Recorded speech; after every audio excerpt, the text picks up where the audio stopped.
ઓમ નમો ભગવતે વાસુદેવાય. સ્વસ્તિ શ્રી ગણેશાય નમઃ. શ્રી સરસ્વત્યૈ નમઃ. શ્રી ગુરુભ્યો નમઃ. ઓમ નારાયણાય વિદ્મહે વાસુદેવાય ધીમહિ તન્નો વિષ્ણુ પ્રચોદયાત. શ્રી દ્વારિકાધીશ કી જય. શ્રી ગોવર્ધનનાથ કી જય. જયા એકાદશી. આજે આપણે જયા એકાદશીનું મહાત્મ્ય અને એની કથા જોઈશું, જે પદ્મ પુરાણ અંતર્ગત બતાવવામાં આવી છે. એક દિવસ યુધિષ્ઠિર મહારાજ ભગવાનની કૃષ્ણ પાસે આવ્યા અને પાસે આવી નમસ્કાર કરી જયા એકાદશી વિશે પૂછવા લાગ્યા.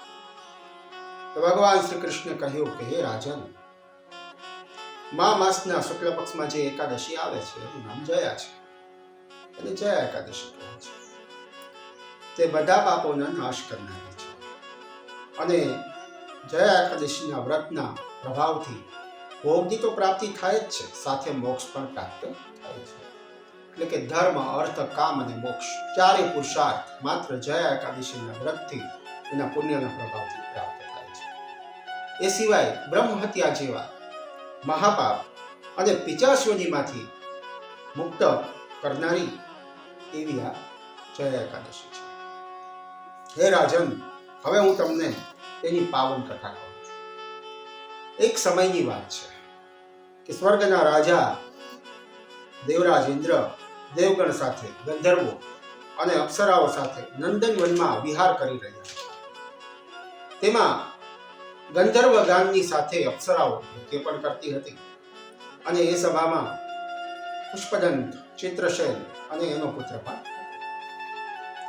ચિત્રસેનની પત્નીનું નામ માલિની હતું અને તે માલિનીથી એક કન્યા થઈ હતી, એનું નામ હતું પુષ્પદંત. પુષ્પદંત ગંધર્વનો પુત્ર છે, જેને લોકો માલ્યવાન કહેતા હતા.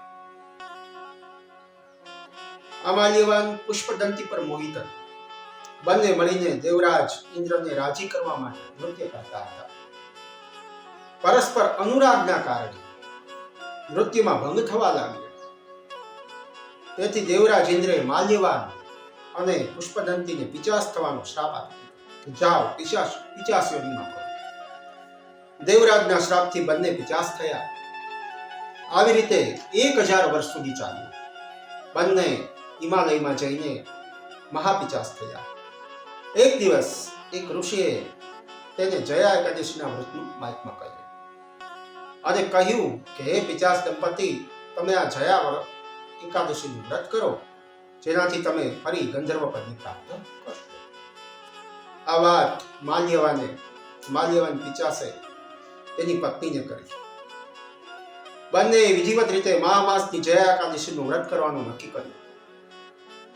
દશમના દિવસે એક ટાઈમ કર્યું અને પછી એકાદશીના દિવસે ઉપવાસ કર્યો. ભગવાન શ્રી હરિ વિષ્ણુની 16 ઉપચારે પૂજા કરી. આખો દિવસ 12 અક્ષર મંત્ર ઓમ નમો ભગવતે વાસુદેવાય, શ્રી કૃષ્ણાય ગોવિંદાય નમઃ, ઓમ નમો ભગવતે વાસુદેવાય એનો જપ કર્યો. ઉપવાસ કર્યો, રાત્રે જાગરણ કર્યું. દ્વાદશીના દિવસે બપોરે પારણ કર્યું અને વિધિવત રીતે જયા એકાદશીનું વ્રત કર્યું. અને આ જયા એકાદશીના પ્રભાવથી ભગવાન શ્રી હરિ વિષ્ણુએ બંનેને પિચાસતા દૂર કરી બંને દંપતીને પૂર્વરૂપ ગંધર્વ રૂપમાં પ્રાપ્ત કર્યું. બંને ભગવાન ગંધર્વ રૂપમાં આવ્યા. બંને એટલે ગંધર્વ રૂપમાં આવી ભગવાન શ્રી હરિ વિષ્ણુની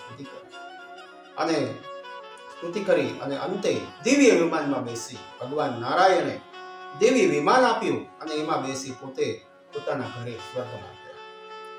દેવરાજ ઇન્દ્રને નમસ્કાર કર્યા જય અને તો દેવરાજે પ્રશ્ન કર્યો કે ક્યાં પુણ્યથી તમે બંને 50 યોનિમાંથી મુક્ત થયા? આ વાત કરો. તો માલ્યવાને કહ્યું, હે દેવરાજ, ભગવાન શ્રી હરિ વિષ્ણુ વાસુદેવની કૃપાથી અને એના જયા એકાદશીના વ્રતથી, એના પુણ્ય પ્રભાવથી અમે બંને ફરી ગંધર્વ થઈ ગયા. અમે પિચાસોનીથી મુક્ત થયા. તો દેવરાજે કહ્યું, હે ગંધર્વરાજ, આપનું સ્વાગત છે. જે ભગવાનના ભક્ત છે, જેને એ ભગવાનના શરણાગત છે, તે અમારા માટે પૂજનીય છે. આમ કહી ફરી સ્વર્ગમાં એનું સ્થાન આપ્યું, ગંધર્વ પદ આપ્યું.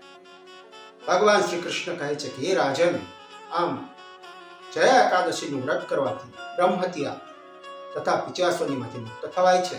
જે કોઈ વ્યક્તિ આ જયા એકાદશીનું વ્રત કરે છે તો તેનો સર્વદા જય થાય છે. ધર્મ, અર્થ, કામ અને મોક્ષની પ્રાપ્તિ થાય છે.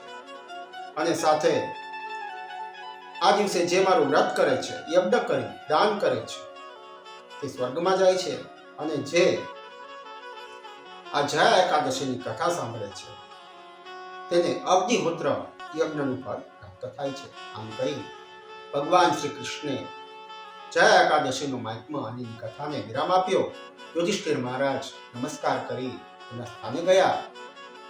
ભગવાન શ્રી હરિ વિષ્ણુનું જયા એકાદશીનું વ્રત પછી તો યુધિષ્ઠિર મહારાજે પણ પરિવાર સાથે કર્યું છે અને એનો પણ જય થયો છે. આમ આપણે પણ આજની ચર્ચાને સંક્ષિપ્તમાં કઈ વિરામ આપીએ છીએ ભગવાનના નામ સાથે. ઓમ નમો ભગવતે વાસુદેવાય, શ્રી કૃષ્ણાય ગોવિંદાય નમો નમઃ. ઓમ